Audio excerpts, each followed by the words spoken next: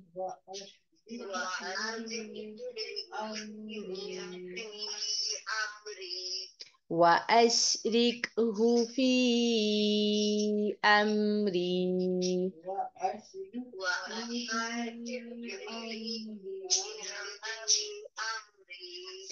كي نسبحك،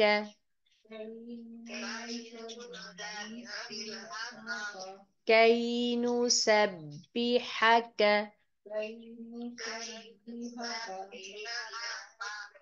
كثيرا، كي نسبحك كثيرا،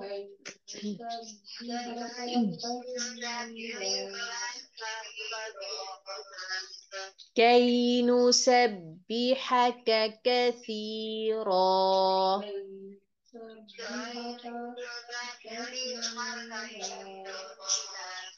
ونذكرك كثيرا، ونذكرك كثيرا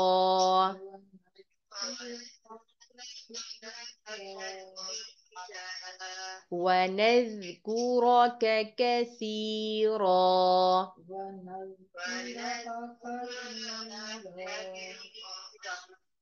إنك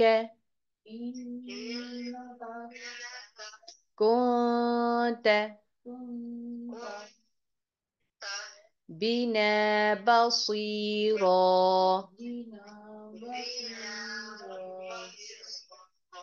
بنا بصيرا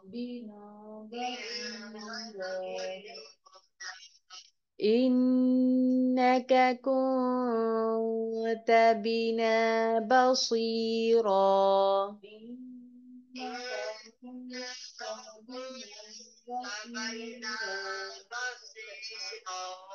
إنك كنت بنا بصيرا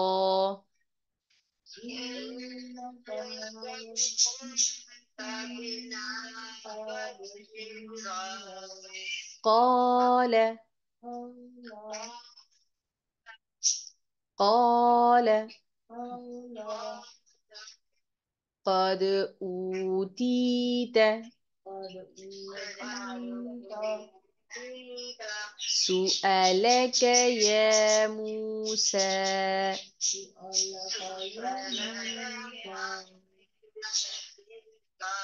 سبحانك اللهم وبحمدك، نشهد أن لا إله إلا أنت، نستغفرك ونتوب إليك، نحمده ونصلي على رسوله الكريم. أما بعد، فأعوذ بالله من الشيطان الرجيم. بسم الله الرحمن الرحيم. اذهب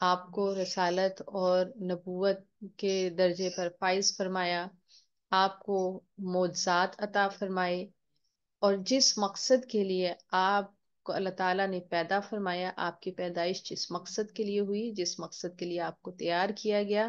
وہ ذمہ داری آپ کو عائد کی گئی، اور پھر یہاں پر اللہ تعالیٰ نے اس مقصد کا ذکر فرمایا، اور وہ مقصد یہی تھا جو آیت نمبر 24 میں اللہ تعالیٰ بیان فرماتے ہیں کہ یہی وہ مقصد ہے جس کے لیے حضرت موسیٰ علیہ السلام کو اللہ تعالیٰ نے پیدا فرمایا، نبوت سے سرفراز فرمایا، رسالت سے سرفراز فرمایا۔ اذهب الى فرعون انه طغى، تو جا طرف فرعون کے، بے شک وہ سرکش ہو گیا ہے۔ قال، تو حضرت موسیٰ علیہ السلام نے کہا، ربی، اے میرے پروردگار، اے میرے رب، اشرح لی، اشرح، کھول دے، لی، میرے لیے، صدری، میرا سینہ۔ یہاں پر آپ دیکھیے کہ کیا خوبصورت طریقے سے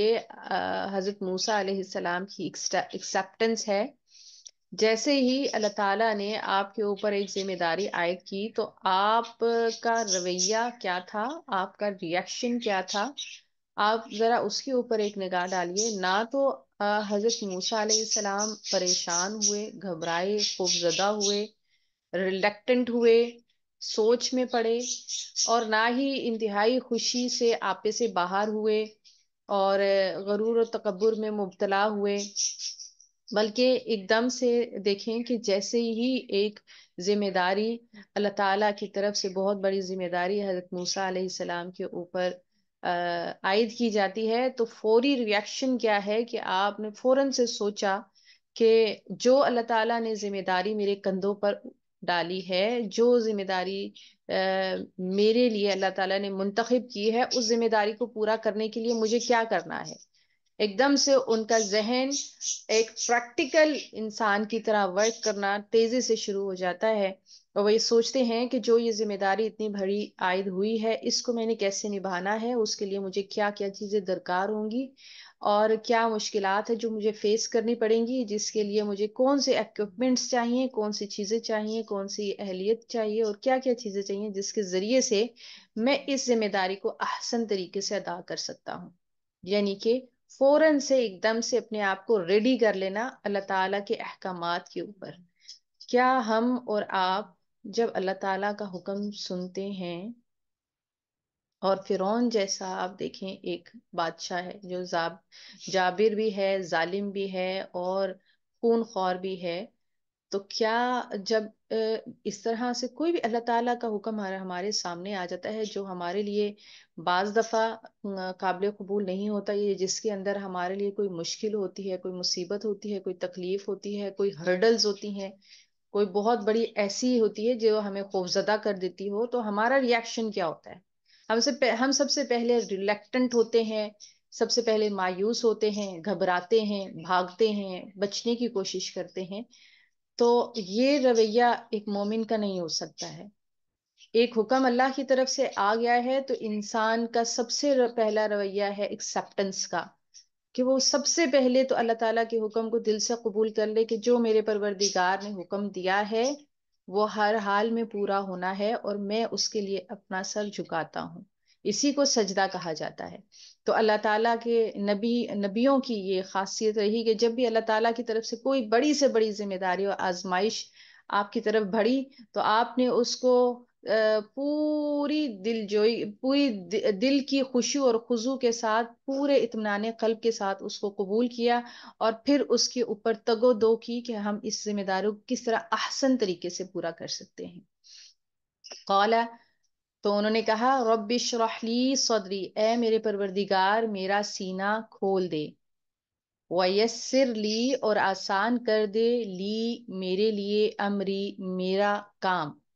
اور آپ نے اپنے رب سے اس کام میں آسانی مانگی، کیونکہ آپ جانتے تھے کہ یہ بہت بڑا کام ہے اور انتہائی مشکل کام ہے جو کرنا ہے مجھے۔ تو اس کے لیے آپ نے کیا کہا کہ سب سے پہلے مجھے فہم و فراست دے، میرے سینے کو اتنا کشادہ اور کھول دے کہ میں اچھے طریقے سے اس کام کو نبھا سکوں، پھر اس کام میں میرے لیے آسانی کے معاملے فرما، آسانی پیدا فرما دے۔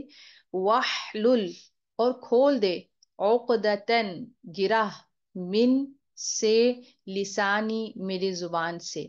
واحلل عقدۃ من لسانی اور میری گرا زبان کی گرا کھول دے۔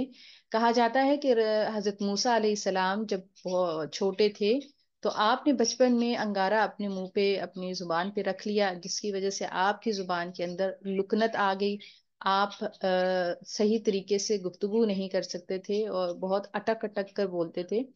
تو آپ کو محسوس ہوا کہ یہ ذمہ داری پوری کرنے کے لیے مجھے میری جو زبان کی گرا ہے وہ کھلنی چاہیے۔ تو آپ نے اللہ تعالیٰ سے فوراً سے دعا کی کہ یا اللہ یہ جو میری زبان میں لکنت ہے اس کو دور فرما دے اپنی رحمت سے۔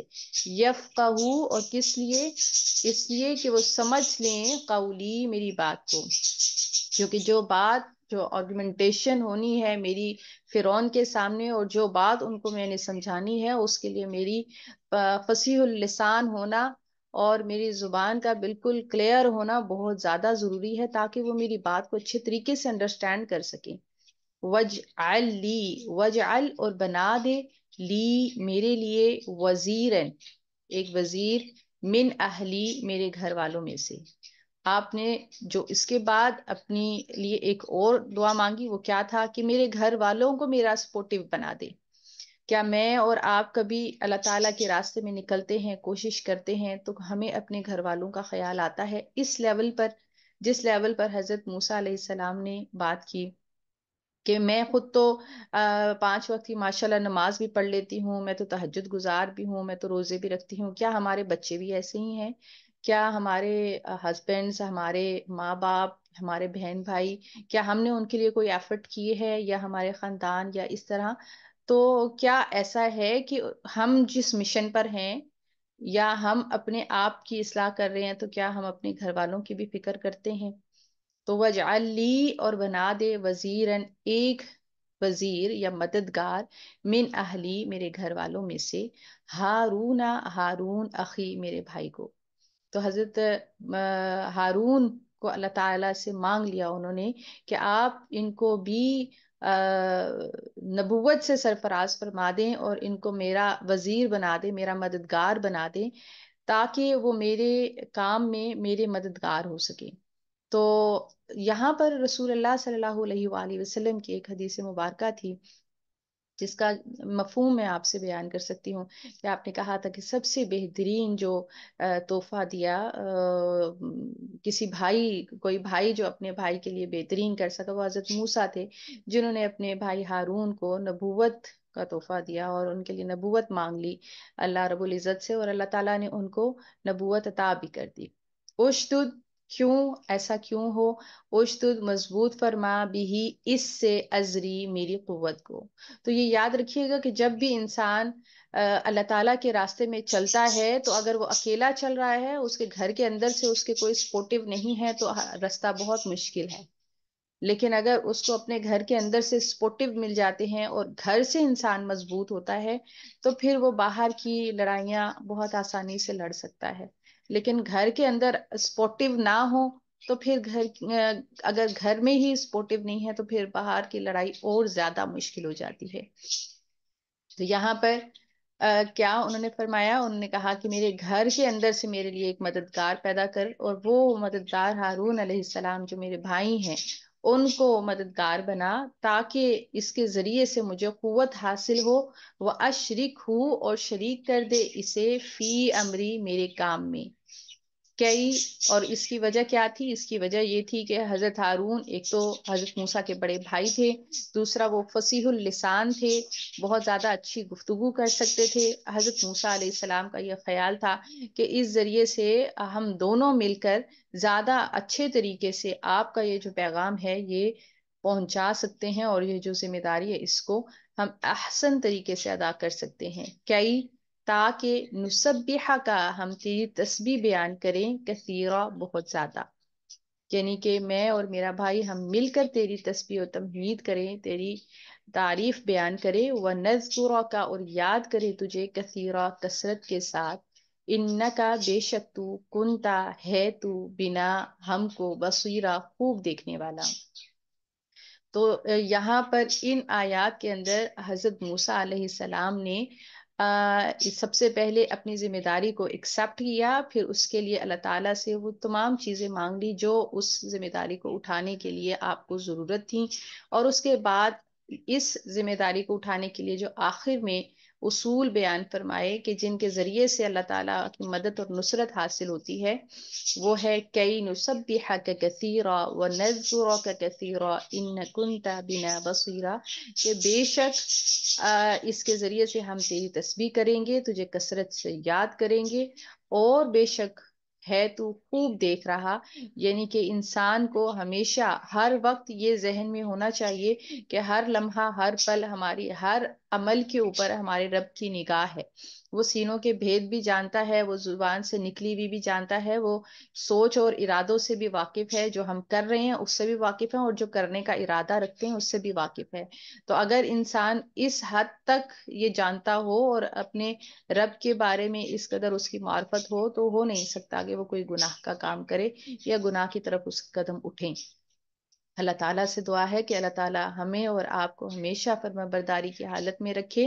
اللہ تعالیٰ ہمیں قرآن پاک سے جوڑے رکھے اور قرآن پاک کو صحیح معنوں میں سمجھنے، اس پر عمل کرنے، اس کو ہمیشہ یاد رکھنے اور دوسرے تک پہنچانے کی توفیق اور ہمت عطا فرمائے۔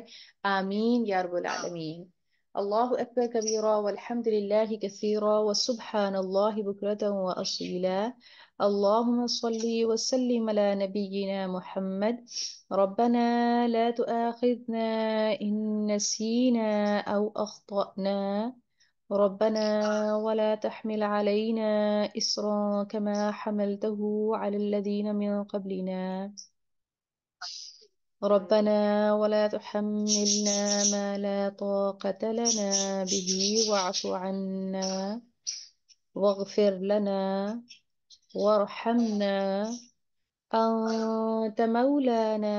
فانصرنا على القوم الكافرين، ربنا لا تزغ قلوبنا بعد إذ هديتنا وهب لنا من لدنك رحمة إنك أنت الوهاب، ربنا آتنا في الدنيا حسنة وفي الآخرة حسنة وقنا عذاب النار، رب ارحمهما كما ربياني صغيرا، اللهم إنا أسألك الهدى والتقى والعفاف والغنى،